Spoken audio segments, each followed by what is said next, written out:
And now you get to spend the week in Plymouth, Michigan. And what does one do outside of coaching hockey? Does one do in Plymouth, Michigan?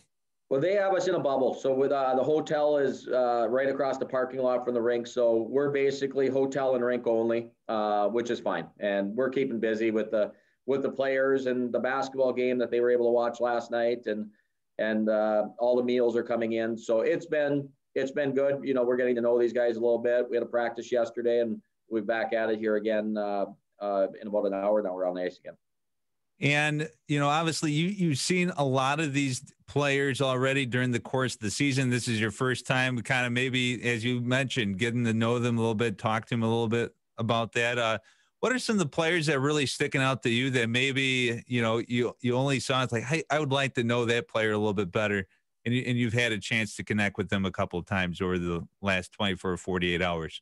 Yeah, I've talked with the guys from the East. You know, they're familiar with our group, and so we've talked about a few of the different series that we've had with them. And it was funny talking with the Muskegon guys about the last game we had with them, with the 3 fights and everything that way. So, but it's more about getting to know the guys from the West, because we just don't see them. And you know, there's some real special players. Cole Sillinger from Sioux Falls is going to be an extremely high draft pick this year, and you know, getting on the ice with him for the first time and seeing what his talents are, and talking to him a little bit about a power play position and what he's most comfortable doing.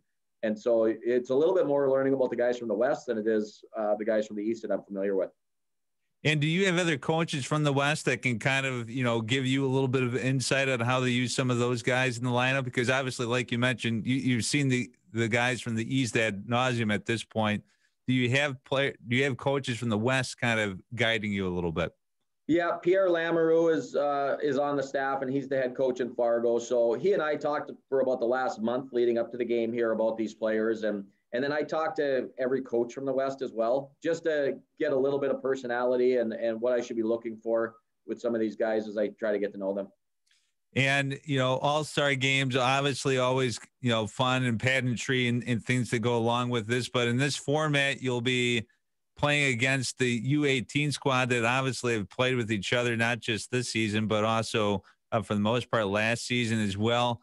How are you able to kind of meld your team together to be able to face a team that is familiar with each other, while your squad, obviously, especially with the way divisional play has been, may not be as familiar?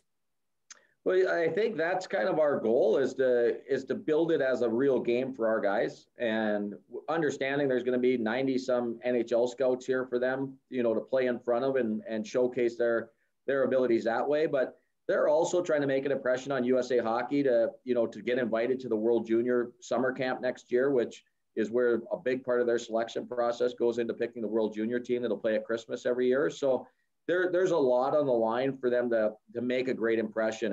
And last year, the USHL team kind of got pushed around a little bit by the U18 team, and the U18 team looked like a team, and the All-Star team looked like a bunch of guys thrown together. So, you know, our point of emphasis is to make this into a game and find guys that can play together and are going to be comfortable doing so.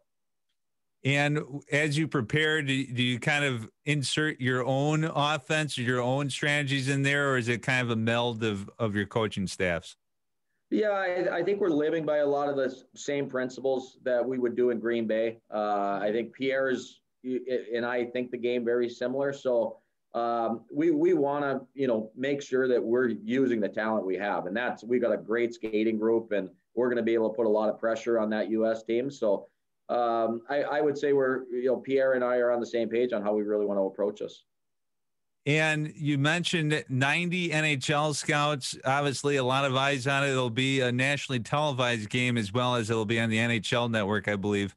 What do you say to your guys knowing that, you know, obviously every game they're playing for their future because there's always scouts, there's always hockey scholarships on the line. But with those NHL scouts on there, how do you approach that with those players to kind of calm their nerves down? You know, I think they deal with it all year as far as they know their scouts watching them every game. So I think the best thing they can do is approach it like they would a normal game and be ready to play like they would for their own group. But the national television, the NHL network, they all know about it. You know, the interview, they have their media day here today. So it gets a little bit more involved than the average USHL game. But hopefully when that puck drops, everybody can go out and get that first hit and get themselves into it.